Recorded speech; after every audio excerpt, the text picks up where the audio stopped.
देखिए, हमारी ज़िंदगी में ना 2 तरह के लोग होते हैं, एक पॉज़िटिव और एक नेगेटिव। पॉज़िटिव वो लोग होते हैं जो हमें पसंद होते हैं और नेगेटिव वो लोग होते हैं जिनकी बातें हमें पसंद नहीं आती। और नेगेटिव लोगों के बारे में हम यही सोचते हैं कि हम इनसे और ये हमसे कैसे दूर रहें। देखिए, जो नेगेटिव लोग होते हैं ना, वो हमेशा टेढ़ी बातें करके आपका दिल दुखाते हैं, आपको ज़ेर करने की बातें करते रहते हैं। तो ऐसे लोगों से किस तरह बचा जाए?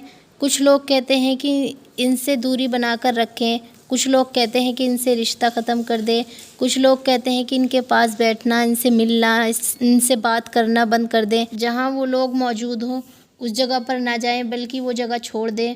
तो देखिए, ये सब सॉल्यूशन मुमकिन नहीं भी होते और ना ही उनको करना मुनासिब होता है। देखिए, ज़िंदगी और रिश्तेदारी में ना मुख्तलिफ़ लोगों से वास्ता पड़ता है। तो ऐसे जो नेगेटिव लोग हैं उनसे कैसे बचा जाए, उनसे कैसे दूर रहा जाए, तो आज की वीडियो में इसी टॉपिक पर मैं बात करूँगी। चलिए वीडियो स्टार्ट करते हैं।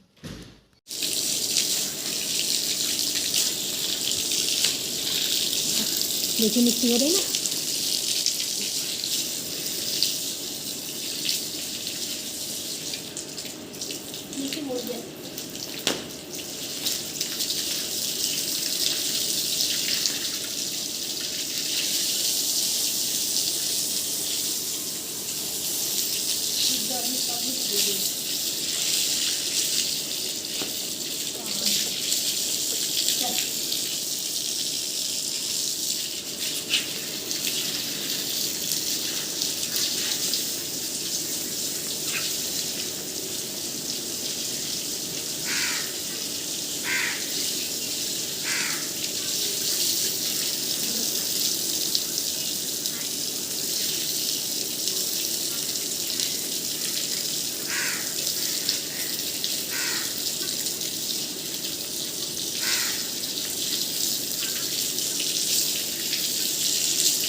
अस्सलाम वालेकुम। तो कैसे हैं आप सब? उम्मीद करती हूँ इंशाल्लाह आप सब अच्छे होंगे। मैं भी अल्हम्दुलिल्लाह एकदम अच्छी हूँ। और जैसे ही मैंने सुबह गेट खोला तो माशाल्लाह इतनी अच्छी वाली बारिश हो रही थी, बहुत अच्छा मौसम हो रहा था। और ये जो बाहर का हमारी टाइल्स लगी हुई ना, तो इसमें ना एक टाइम के बाद मिट्टी इकट्ठी हो जाती है इसमें, क्योंकि फूल झाड़ू से इसमें इतनी अच्छे से सफाई नहीं होती और सीकों वाली झाड़ू से भी इसमें सही से मिट्टी नहीं निकल पाती। तो इसकी मिट्टी यहीं पर जमा होकर ना इकट्ठी हो गई थी, तो वो काली काली फिर उसमें काई सी हो रही थी, मिट्टी हो गई थी।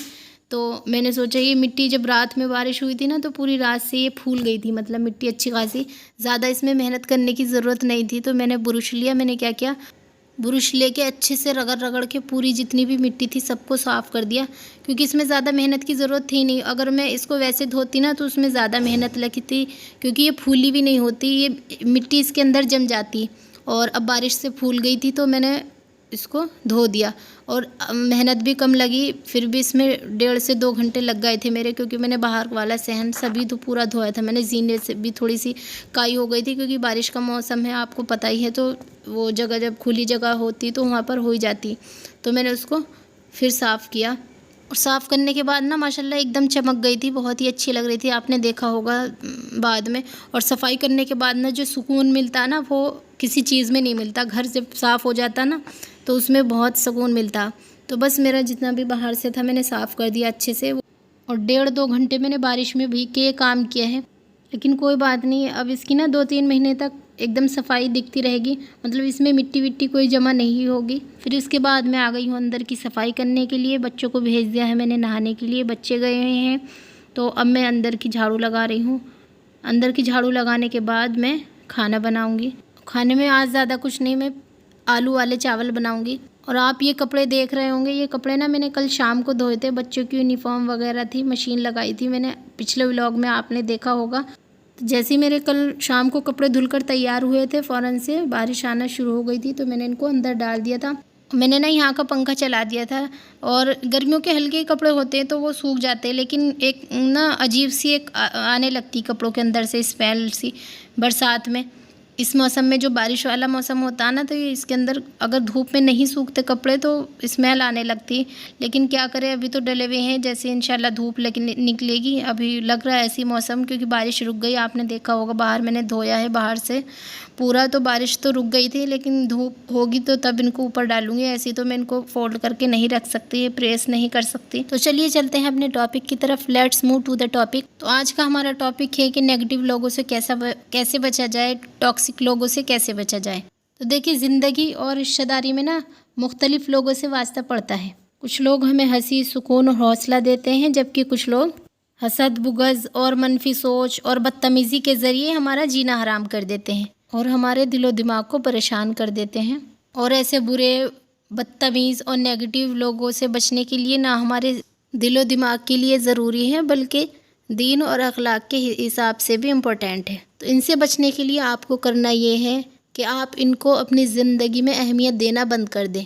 जी हाँ, बिल्कुल इनको अहमियत देना बंद कर दें। इस तरह के लोगों को ना इतना अहम ना समझें, बल्कि कई बार उनको ना हम इतना इम्पोर्टेंट बना देते हैं और उनकी हर एक बात, हल्की सी बात भी चुप जाती है। तो यहाँ पर गौर करने वाली बात यह है कि हम उनको इतना ज़रूरी ना समझें, इतना अहम ही ना समझें अपनी लाइफ में कि वो हमारा दिल दुखा कर चले जाएं।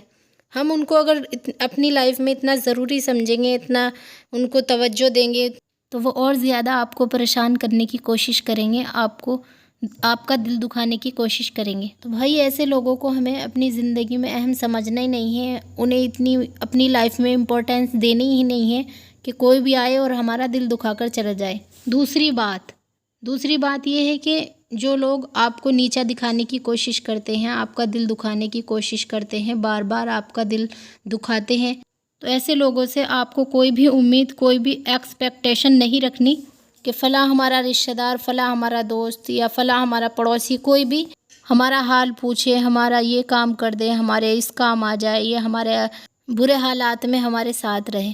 तो देखिए, बुरे हालात में तो कोई किसी के साथ नहीं होता, सिर्फ़ एक ज़ात है, वो हमारे रब की ज़ात है, हमारे अल्लाह की ज़ात है, जो बुरे हालात में और अच्छे हालात में, सभी हालात में हमारे साथ होती है। तो इसलिए लोगों से नहीं, अपने अल्लाह से उम्मीद लगाए, अपने अल्लाह से सहारा तलाश करें। अगर आप लोगों से उम्मीद लगाएंगे ना और वो काम नहीं हुआ, लोगों ने नहीं किया, तो फिर आपको उस चीज़ से तकलीफ़ बहुत होगी। तीसरी बात ये है कि कई बार ना लोगों का इतना कसूर नहीं होता जितना हमारा अपना होता है। यानी जाने अनजाने में ना हम उन्हें कहीं ना कहीं अपने दिमाग में रखते हैं, हर वक्त उनके बारे में सोचते हैं। उन्होंने हमें कोई बात बोल दी तो वो बात हमारे माइंड में घूमती रहती है सुबह से शाम तक। यानी उन्होंने कभी पहले या कुछ बात हमें बोल दी या कुछ भी कह दिया उन्होंने हमें, तो हमें वो याद रहती है कि इन्होंने उस वक्त पे हमें ये कहा था। तो देखिए, इन चीज़ों से सामने वाले के ऊपर तो कोई असर नहीं पड़ता, लेकिन आप अब कहीं ना कहीं अपनी लाइफ को एंजॉय नहीं कर पाते, अपनी लाइफ अच्छे से नहीं जी पाते, दूसरों के चक्कर में आके अपनी लाइफ को आप बर्बाद करते रहते हैं। और सामने वाला इस चीज़ को फुल एंजॉय कर रहा होता कि देखिए हमने इसको कितना परेशान कर दिया, कितना मैंने इसको हर्ट किया, कितना मैंने इसको तकलीफ़ पहुँचाई। तो हम ना कहीं अपने आप को तकलीफ़ में डालकर दूसरे को खुश कर रहे होते हैं। तो हमें दूसरों को खुश नहीं करना, हमें ख़ुद को खुश रहना है, अपने बच्चों को खुश रखना है, इंशाल्लाह अपने घर वालों को खुश रखना है। बल्कि और ऐसे लोगों को, नेगेटिव लोगों को, टॉक्सिक लोगों को दिखाना है कि देखिए आपकी बातों का जो हम पे कोई असर नहीं होता, कोई फ़र्क नहीं पड़ता हमारे ऊपर, हम फिर भी खुश हैं। और जब इंशाल्लाह वो आपको खुश देखेंगे तो वो परेशान होंगे, आप नहीं। आप इंशाल्लाह खुश होंगे और वो परेशान होंगे। तो आपको परेशान नहीं होना, बल्कि करना है लोगों को जो आपको करना चाहते हैं। तो जी चलिए चलते हैं वीडियो की तरफ।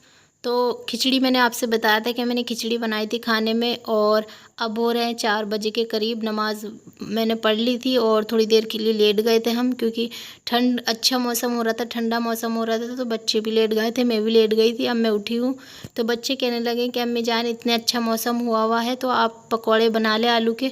तो मेरे बच्चे ना वो वाले पकौड़े नहीं खाते जो प्याज वगैरह हरी मिर्चें काट के बनते हैं, वो नहीं खाते। ये लंबे लंबे स्लाइस काट के आलू के, ये तब मैं इनको फ्राई करके देती तो वो शौक़ से खाते हैं चाय के साथ। तो आलू मैंने छील के काट लिए थे, ये देखेंगे मैंने फ्रेंच फ्राइज़ की तरह से इनको कट किया है। और अब मैं बना रही हूँ। मसाले मैंने आपको दिखाए थे, जो मैंने डाले हैं वही बेसिक मसाले डालने, ज़्यादा कुछ नहीं डालना। और साबुत धनिया और साबुत ज़ीरा मैंने थोड़ा सा दरदरा कूट के डाला है, उससे माशाल्लाह बहुत अच्छी खुशबू इसमें आती है। तो मैं अब फ्राई कर रही हूँ और एक साइड पे मैंने चाय भी बना ली है। फ्राई करने के बाद बच्चों को दे दूँगी निकाल कर। बच्चे बैठ गए हैं खाने के लिए। और वीडियो अच्छा लगा हो तो प्लीज़ लाइक कीजिए, चैनल को सब्सक्राइब कीजिए, फैमिली फ्रेंड के साथ शेयर कीजिए। See you with the new content इंशाल्लाह। अल्लाह हाफिज़।